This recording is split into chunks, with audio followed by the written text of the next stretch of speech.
Hi everyone, welcome to హారం Sai blogs. నేను మీ భార్గవి. ఈ వీడియోలో అయితే నేను మీకు వాడపల్లి ఫేమస్ టెంపుల్ అయిన శ్రీ వెంకటేశ్వర స్వామి ఆలయాన్ని అయితే చూపించబోతున్నాను. మేమైతే ఈ ఆలయానికి కాకినాడ నుంచి వెళ్ళాము. కాకినాడలో మా అబ్బాయి స్కేటింగ్ కాంపిటీషన్స్కి అయితే అటెండ్ అయ్యాము. సో అక్కడ కాంపిటీషన్స్ అయిపోయిన తర్వాత టెంపుల్కి అయితే వెళ్ళామన్నమాట. కాకినాడ నుంచి మాకు బై కార్ అయితే 1.5 hours టైం పట్టింది. బట్ వైజాగ్ నుంచి ఎవరైనా వెళ్ళాలి అనుకున్న వాళ్ళైతే రాజమండ్రి వెళ్ళి అక్కడి నుంచి రావులపాలెం వెళ్ళే బస్సు అయితే ఎక్కాలన్నమాట. ఆ బస్సులో అయితే వాడపల్లి ఈజీగా చేరుకోవచ్చు. అక్కడ వాడపల్లికి వెళ్ళడానికైతే మనకి కాకినాడ నుంచి 70 kilometers పడుతుంది. రాజమండ్రి నుంచి అయితే 1 hour లోపలే టైం పడుతుంది బస్సులో కానీ వెహికల్లో కానీ వెళ్తే. ఇంకా ఇక్కడ చూసారు కదా, చక్కగా తూర్పుగోదావరి అంటేనే మనకి చక్కటి పొలాలు అంతాను, చాలా గ్రీనరీ అయితే ఉంటుంది. నేచర్ చాలా బాగుంటుంది. ఇలాంటి చోట్లకి వెళ్ళినప్పుడు నాకైతే మెయిన్లీ చాలా ప్లెజెంట్గా అనిపిస్తుంది అనమాట. చాలా ఫ్రెష్ ఎయిర్ అయితే ఉంటుంది ఇక్కడ. ఇంకా ఈ టెంపుల్ టైమింగ్స్ వచ్చేసి మార్నింగ్ 6 o'clock నుంచే ఉంటాయి. అదే సాటర్డే అయితే చాలా హెవీ క్రౌడ్ ఉంటుంది. మేమైతే సండే వెళ్ళాం కాబట్టి ఇక ఇప్పుడు మీరు చూస్తున్నంత క్రౌడ్ అయితే ఉంది. మెయిన్లీ ఈ టెంపుల్ 7 శనివారాల వ్రతం చేసిన వాళ్ళు చాలా ఎక్కువ మంది వచ్చి దర్శిస్తూ ఉంటారు. ప్రతి శనివారం ఇక్కడ మొక్కుకుంటారనమాట. 7 శనివారాలు వచ్చి ఇక్కడ పూజ అవి చేసుకుంటారు చాలామంది. ఇంట్లో 7 శనివారాలు వ్రతం చేసుకున్నా సరే 8వ వారం కానీ 9వ వారం కానీ వచ్చి ఇక్కడ భక్తులు దర్శిస్తూ ఉంటారు ఎక్కువ మంది. ఇక్కడ 7 శనివారాలు వెళ్ళి దర్శించిన వాళ్ళకి ఇంకా మంచి ఫలితాలు ఉంటాయి అని చెప్పేసి ఇక్కడ ఈ టెంపుల్ దానికైతే చాలా ఫేమస్.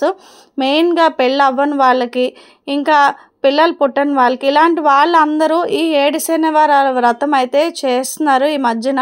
అలాంటి వ్రతం అవి చేసిన వాళ్ళు ఈ టెంపుల్ అయితే కంపల్సరీ దర్శిస్తారనమాట. మేమైతే వెళ్ళినప్పుడు సండే మామూలుగా క్రౌడ్ ఉంది.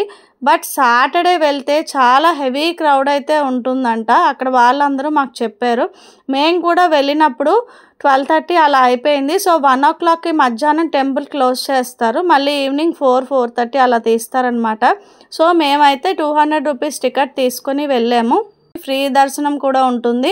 అలాగే 50 rupees టికెట్, 200 rupees టికెట్ కూడా ఉంటుంది. ఇంకా స్పెషల్ పూజలు అవన్నీ కూడా ఇక్కడ ఉంటాయి. అవన్నీ నేను మీకు వీడియోలోని చిన్న చిన్న డీటెయిల్స్ బోర్డ్స్ అక్కడ ఉన్నవైతే నేను చెప్పడం కన్నా అక్కడ బోర్డ్స్ అయితే పర్ఫెక్ట్గా ఉంటాయని చెప్పేసి వీడియోలో అవన్నీ మీకు అటాచ్ చేస్తున్నాను. సో ఎవరికైనా ఏదైనా ఫర్దర్ ఇన్ఫర్మేషన్ కావాలి అంటే ఈ టెంపుల్ గురించి వాళ్ళది వెబ్సైట్ కూడా ఉంది, గవర్నమెంట్ అఫీషియల్ వెబ్సైట్. ఆ వెబ్సైట్లోకి వెళ్ళి కూడా మీరు చెక్ చేయొచ్చు అనమాట. మేమైతే మధ్యాహ్నం కాకినాడ నుంచి మార్నింగ్ 10 o'clock బయలుదేరితే ఇక్కడ ఈ టెంపుల్కి వెళ్ళేటప్పటికి 12:30 అలా అయింది. సో ఇక్కడ మేము వెళ్ళి అక్కడ దర్శనం అయితే చేసుకున్నాము. దర్శనం చేసుకున్నాక నాకైతే చాలా ప్రశాంతంగా అనిపించింది. ఎక్కువగా ఇక్కడ ప్రదక్షిణలు చేస్తున్నారు మేము వెళ్ళేటప్పటికి అందరూను. అక్కడ నేను పంతులు గారికి అయితే అడిగితేను అక్కడ 7 శనివారాలు మొక్కుకున్న వాళ్ళు వచ్చి ఎక్కువగా చేస్తారంట. ప్రతి శనివారము 11 ప్రదక్షిణలు చేయాలి. అంటే ఒక్కో శనివారం 11 ప్రదక్షిణలు అయితే చేయాలి. అది ఇక్కడ నియమము. ఇంకా ఇలాగ పూజలు చేసిన వాళ్ళకి అంతా బాగా ఫేమస్ ఈ టెంపుల్. ఇక్కడ అన్నీ అవైలబుల్ అవుతాయి తినడానికి కానీ, ఏమైనా స్నాక్స్, టిఫిన్స్ అవన్నీ పిల్లలతో వెళ్ళిన వాళ్ళకి ఎలాంటి ఇబ్బంది అయితే ఉండదు. ఇంకా అక్కడ ప్లెజెంట్గా వాతావరణం అయితే నాకు అనిపించింది. ఇక్కడ పూజలు కూడా ఆర్జిత సేవలు కానీ, ఇంకా విశిష్ట పూజలు కానీ ఎవరైనా చేయించుకోవాలి అనుకుంటే వాళ్ళకి ముందుగానే కాంటాక్ట్ చేస్తే వాళ్ళు ఆ టైంకి మీకు స్లాట్ అన్నది ఇస్తారు.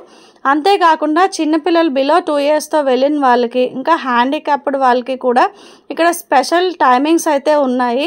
మీరు ముందుగా వాళ్ళని సంప్రదిస్తే వాళ్ళు మీకు ఆ స్లాట్ ఇస్తారు. ఆ స్లాట్ ఇచ్చిన టైంలో వెళ్ళి మీరు హ్యాపీగా దర్శనం అయితే చేసుకోవచ్చు. సో నాకు తెలిసిన కొన్ని విషయాలను అయితే ఈ వీడియోలోని నేను చెప్పడం జరిగింది. ఇంకా వెంకటేశ్వర స్వామి దయ వల్ల వాడపల్లి మేము దర్శనం అయితే చేసుకున్నాము వెంకటేశ్వర స్వామిని. ఇంకా అక్కడ ఒక చిన్న వెంకటేశ్వర స్వామి విగ్రహం అయితే నేను కొనుక్కొని తెచ్చుకున్నాను. చాలా చాలా హ్యాపీగా అనిపించింది నాకు టెంపుల్ విజిట్ చేసి వచ్చిన తర్వాత. మీరు కూడా ఎవరైనా వెళ్ళాలి అనుకుంటే ఇన్ఫర్మేషన్ మీకు ఉపయోగపడుతుంది అని చెప్పేసి ఈ వీడియో అయితే చేస్తున్నాను. ఈ వీడియో మీకు ఎలా అనిపించింది అన్నది కమెంట్ బాక్స్లో కమెంట్ చేయండి. Thank you so much for watching.